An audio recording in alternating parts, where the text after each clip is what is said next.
Hey, this is Carlos Samaniego, and today I want to talk about the 5 questions to ask any tax resolution firm before you pay them a dime. Again, we're going to talk about the 5 questions to ask any tax resolution firm before paying a dime. And if you can hear me, go ahead and make a post right here. I'm trying out new software here and want to make sure that you can hear me loud and clear. Go ahead and push 1 in there. And this topic actually came up because today I got another phone call for somebody that was dealing with the tax problem, and they were ripped off by a major firm that does a lot of advertisement on, actually I hear them on radio and on late night TV. So we are going to talk about what are the questions that you need to be asking if you're handling somebody's tax problems, or somebody's going to be handling your tax problems. And something as important as IRS or state tax problems, you want to make sure you got the right firm doing that. And the reason is that you're dealing with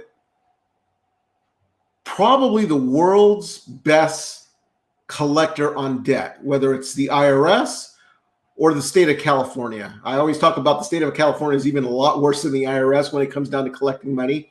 But if you're dealing with the 2 individuals that have complete access to your bank accounts, that have access to get levies on your paycheck stubs, to go after your vendors, if you're a business owner, to be able to collect money from you, that's pretty powerful powers that they have. So you want to make sure you have the right individual handling that.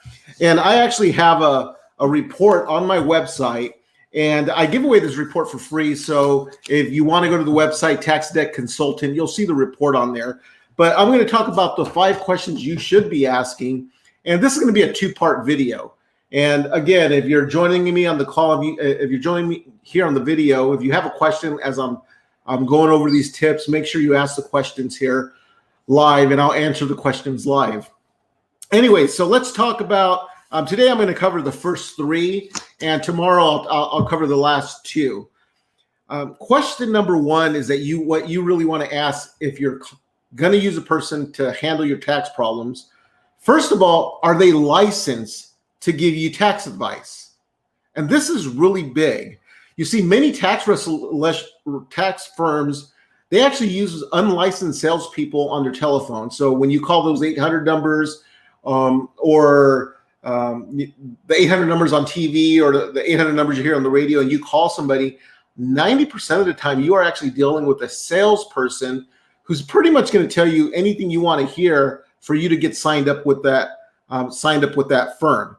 I've talked about this many times, is that there are only 3 people on this planet that can deal with the IRS legally and negotiate on your behalf. Those individuals are enrolled agents, like myself. I'm an enrolled agent licensed by the Department of Treasury. CPAs, a certified public accountant, or an attorney.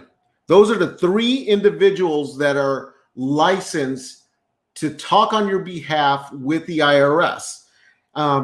If they don't have one of those 3 licenses, and you should ask them on the telephone, are you a licensed enrolled agent, CPA, or an attorney? That would be one of the most important questions, because if you're talking with the salesperson, those people can't give you advice in regards to your tax problems. They can give you advice, maybe wrong advice, but you just want to make sure you have a licensed individual to be able to handle your tax problems.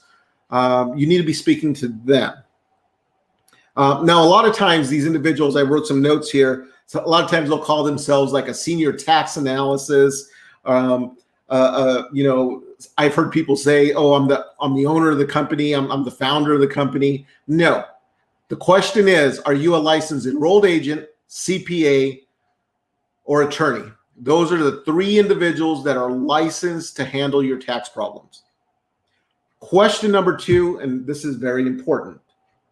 Can I meet you in person? A lot of times when you're dealing with individuals on the phone, whether you saw an advertisement, they don't give you that opportunity. They do not give you the opportunity to come into the office and sit down with them and speak with them. If you call my firm, you have multiple chances. 1, you can walk in through that front door located right here right here in Redlands. I've lived in this community since 1979. You will have the ability. How you doing, Jesus? Welcome to it. Good friend who does tax resolution, who's an enrolled agent in Florida. He just joined us. Anyways, do you have the ability to come to your office and sit down and talk about their problem? Now, if you're watching this today, which is October 21st, we are in COVID shutdown. A lot of places are still shut down, and a lot of places have very stringent requirements when it comes down to in person. But if you're not comfortable meeting with somebody in person, do you have the ability to meet via Zoom, via Google Meet? There's a variety of online ways where you can have video conversations with individuals. So you can look at them in the eye, talk to them, explain your challenges that you're having with your tax problems. It's just extremely important to meet that person in whether it's in person or at least via video. And as I mentioned before, if you're local here, I'm in Redlands. I've lived here since 1979. We're actually at on Colton Street, right off the 10 freeway. Very easy to find.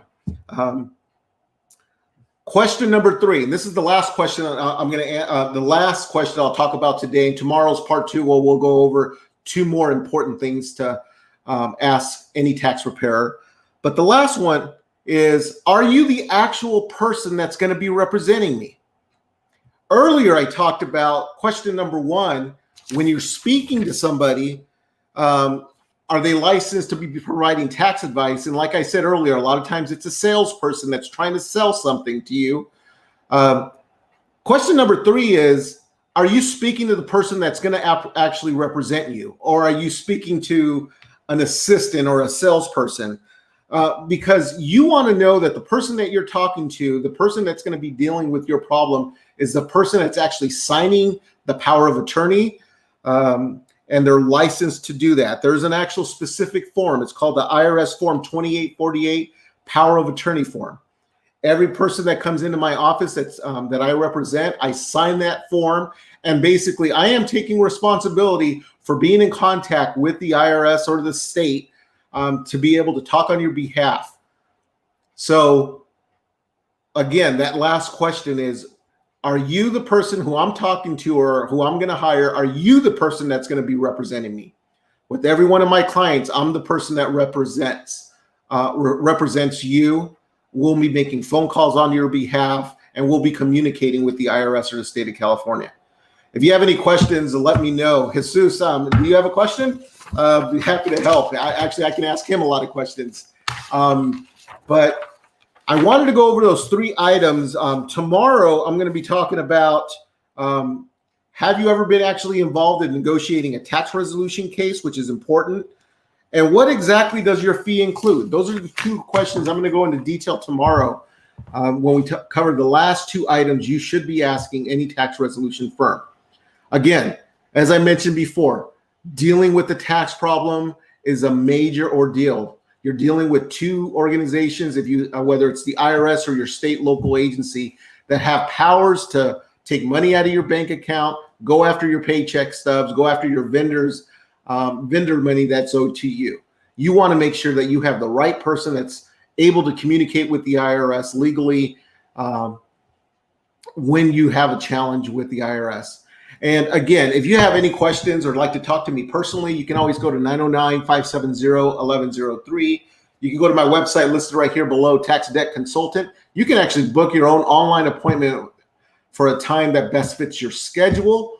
And or if you need to do it after hours, definitely give our office a call and we'll schedule an after hours call if that is needed. And with that, I hope you have a wonderful Wednesday afternoon. I'm going to head out of here. To my friends that actually posted, sent me some instant messages while I was doing this. I will get back to you right after I'm done here. Bye-bye for now.